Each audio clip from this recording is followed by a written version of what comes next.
Alright. So, my name is Roman. I'm covering Gutzon Borglum. So Borglum was born in St. Charles in 1867. Back then it was known as the Idaho Territories. He was the son of Danish-American immigrants, and his father was Jens Borglum, and he was also, his father was a Mormon. He came here as a sculptor, and went through medical college in Nebraska to do medical practice.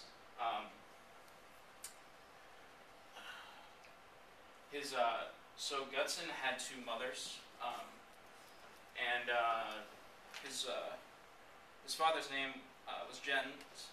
His mother was Christina, and his other mother was Leah. After Gutzon's father went to medical school and became a purveyor in the medical knowledge, he sent his son to medical school in Nebraska, but Gutzon didn't really want to be a medical person, so he ended up going back to St. Charles to work as a machinist, and did an apprenticeship. And then he, over time, he eventually graduated from Crimson Preparatory School, and set out to Paris to work. He trained in the Academy Julian, where he ended up meeting Augustus Rodin, who inspired him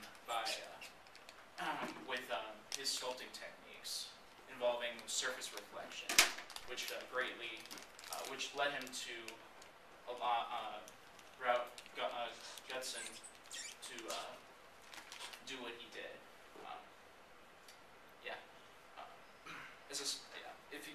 For people who don't know, Augustus Rodin was responsible for the Thinker and a lot of other famous sculptures.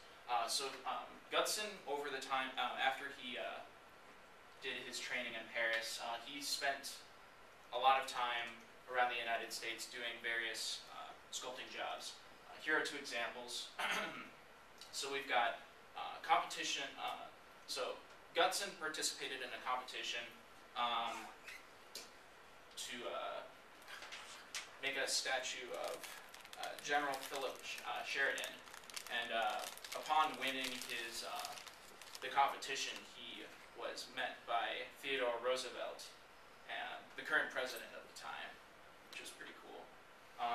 Later in 1924, he was asked by a group of people to come and work on Stone Mountain, which is one of the largest rock face, actually the largest rock face, granite rock face in the world.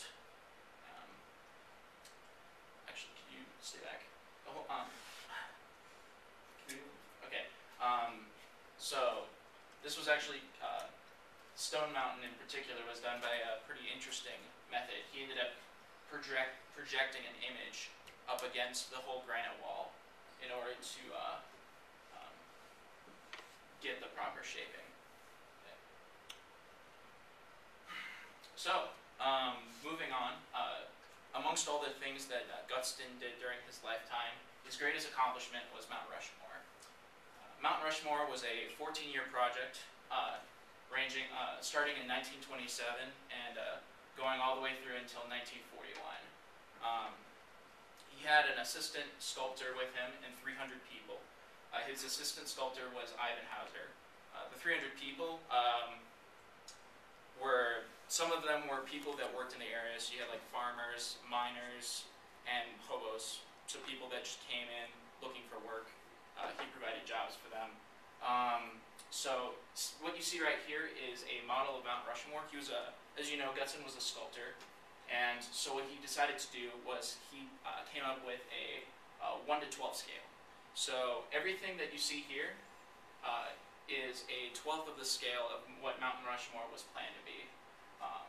During the whole process of the 14-year Mount Rushmore's process, there was only 2 accidents. As you see here, Gutson was pretty concerned about safety. He ended up creating a very special type of harness involving leather and steel.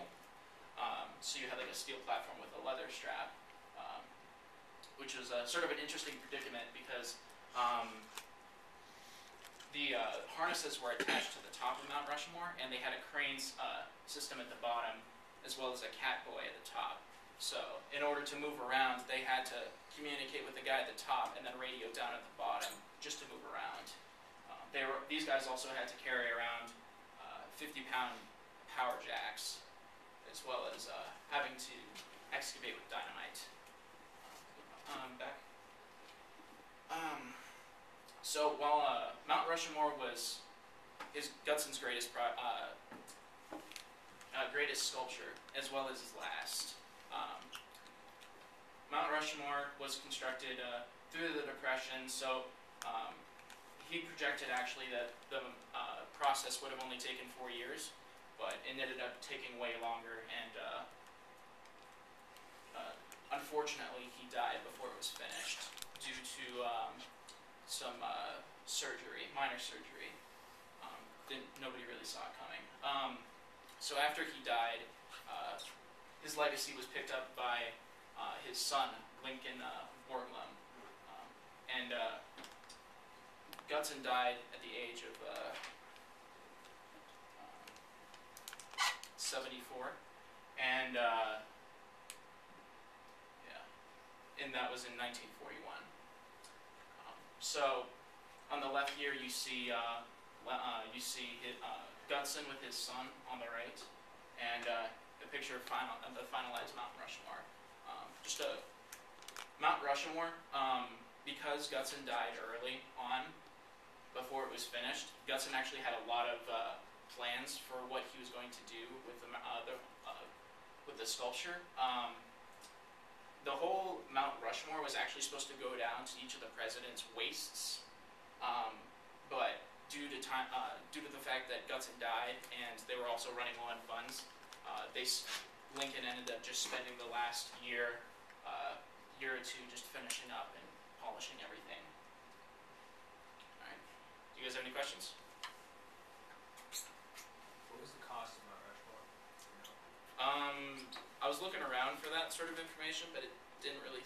I don't know if he kept any records of that stuff. He was pretty well known for spending a lot of money. In fact, was in debt quite a lot of the time. He ended up having to get funds from the government during the Depression, because that's when this was going on.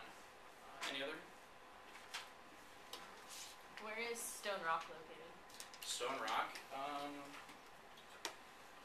Stone Mountain? Stone Mountain. Yeah. Stone Mountain. I think that was in Georgia. Okay. Yeah. It's near Atlanta.